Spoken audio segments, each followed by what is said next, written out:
Anak-anakku yang terkasih, berkah dalam, kita berjumpa kembali dalam siap menerima komuni pelajaran yang ketiga.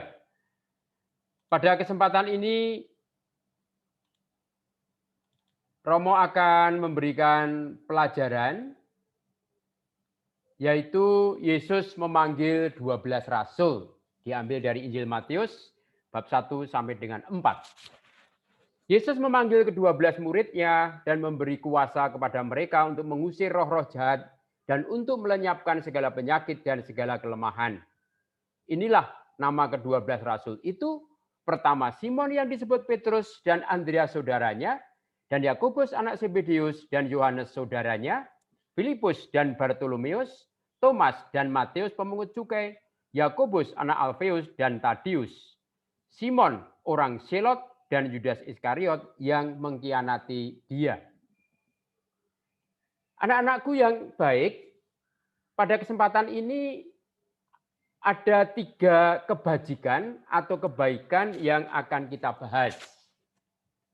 Yang pertama adalah persahabatan, yang kedua adalah kuasa, atau kita akan membahas mengenai kelebihan-kelebihanmu, kelebihan-kelebihan kita.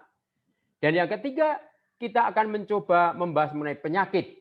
Lebih-lebih, aku disembuhkan Tuhan. Yang pertama, soal persahabatan. Nah, ini anak-anakku ada tugas. Silahkan diisi, ya, siap-siap mengambil alat tulis. Keuntungan, itu kurang N ya, keuntungan dari pergaulan atau persahabatan. Umpamanya, apabila aku mau bergaul, aku akan mempunyai banyak teman. Nah, silahkan anak-anak dilanjutkan. Apabila aku mau bergaul, ya, itu. Apabila aku mau bergaul, titik. Apabila aku mau bergaul, jadi ada 4. Silahkan diisi. Apa? Kalau aku mau bergaul, aku akan apa?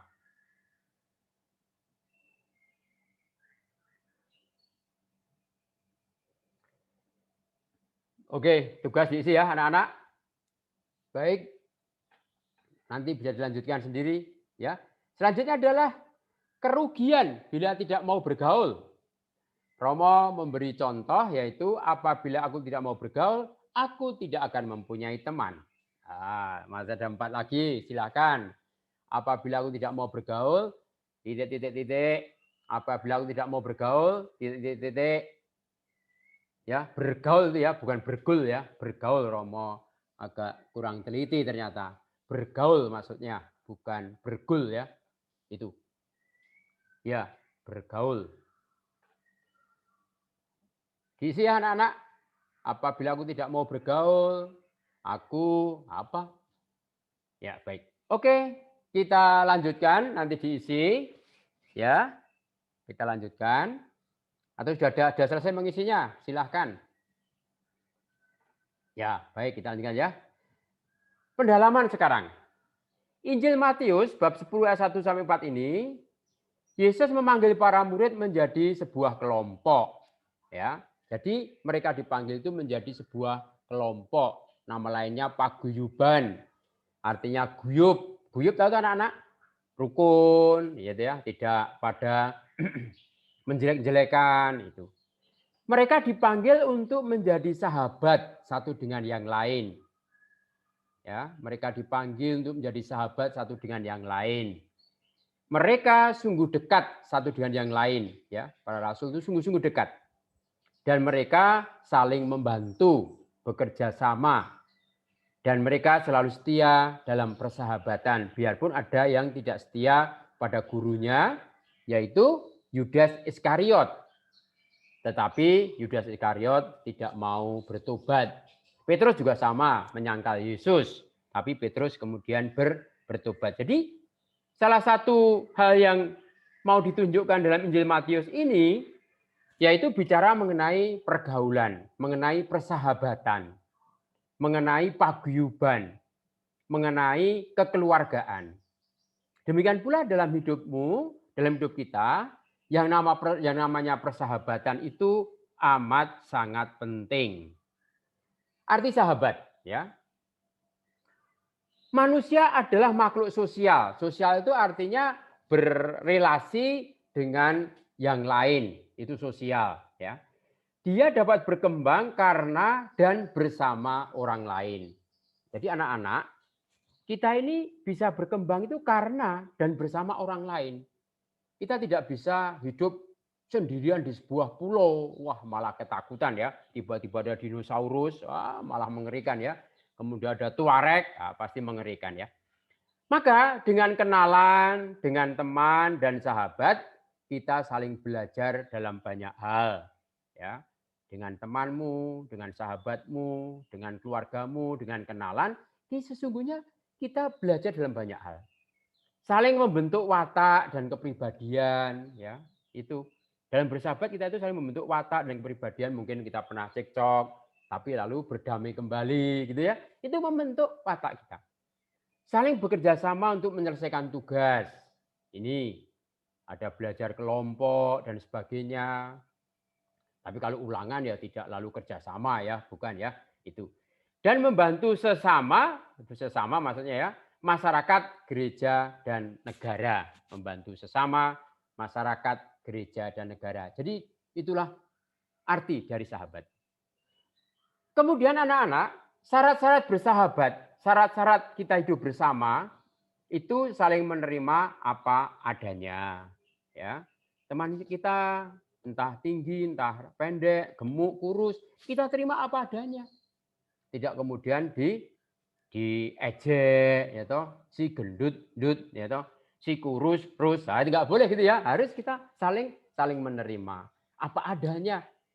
Jangan membanding-bandingkan, ya toh, wah dia rambutnya lurus, wah dia rambutnya seperti ombak, seperti tsunami. Ya kita tidak boleh saling menjelek-jelekan, saling mengejek ya. Kita terima siapapun yang menjadi sahabat kita apa adanya. Karena setiap orang itu mempunyai kelebihan dan ya kekurangan pasti. Kemudian syarat untuk bersahabat, saling memperkembangkan dan menyempurnakan. Pasti kita mempunyai kelebihan, tapi juga kita pasti punya kekurangan. Di situ kita saling memperkembangkan dan menyempurnakan. Romo sangat mengalami waktu SD, saling memperkembangkan, saling membantu.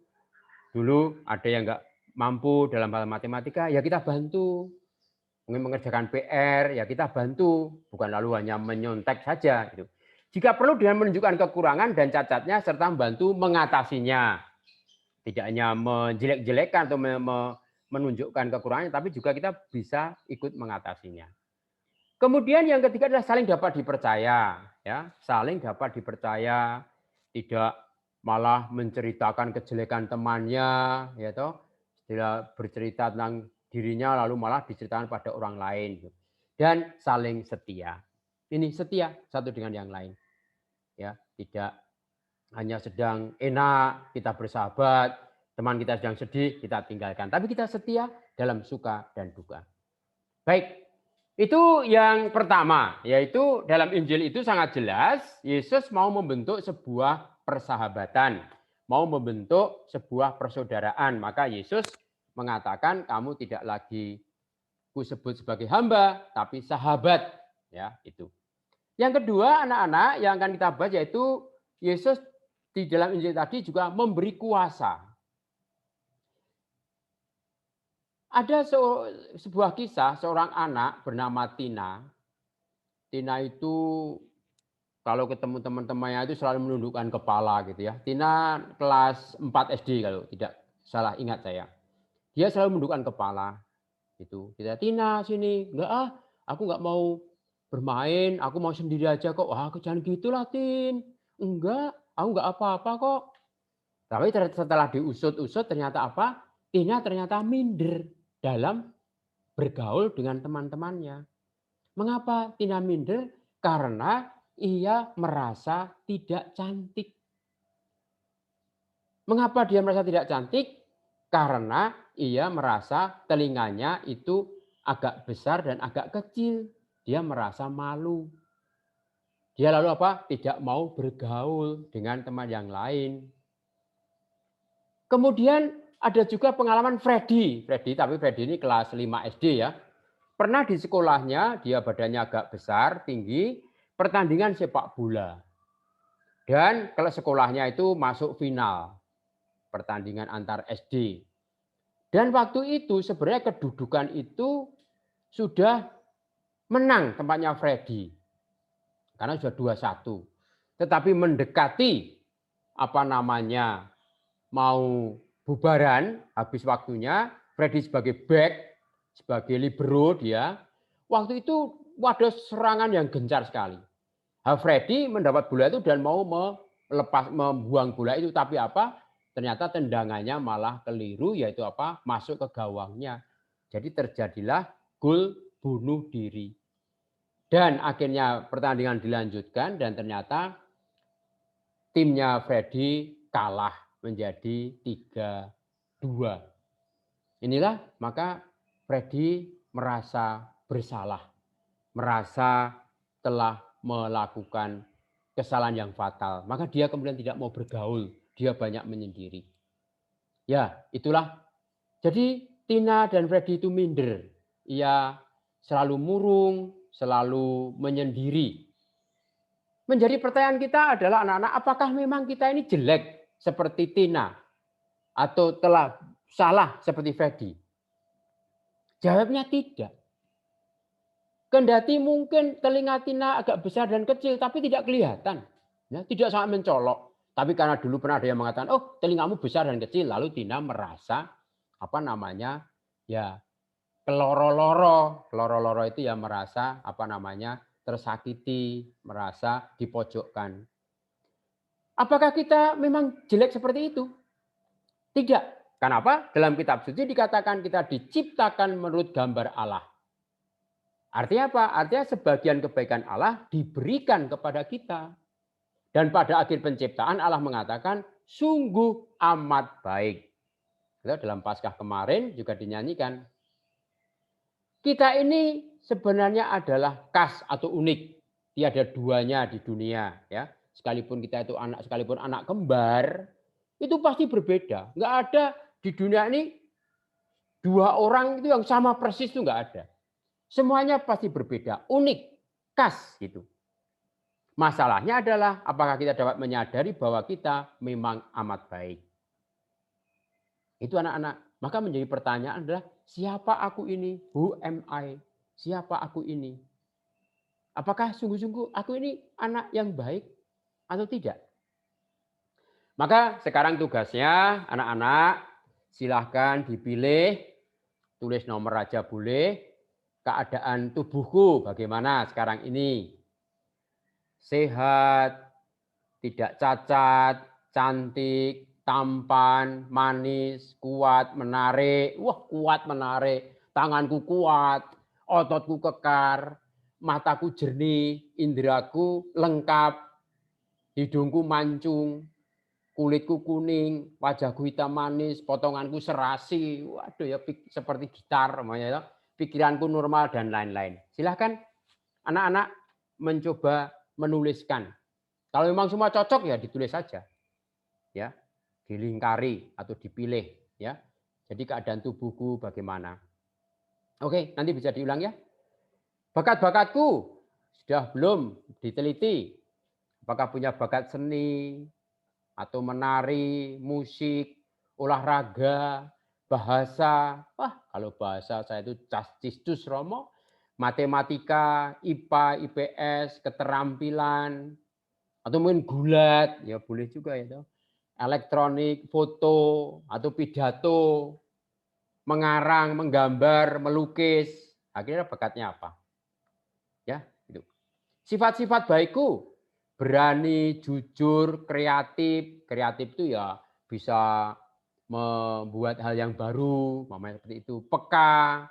Peka itu artinya ya mamanya kalau ada ibu sibuk sekali dibantu, tidak malah mainan, game sendiri.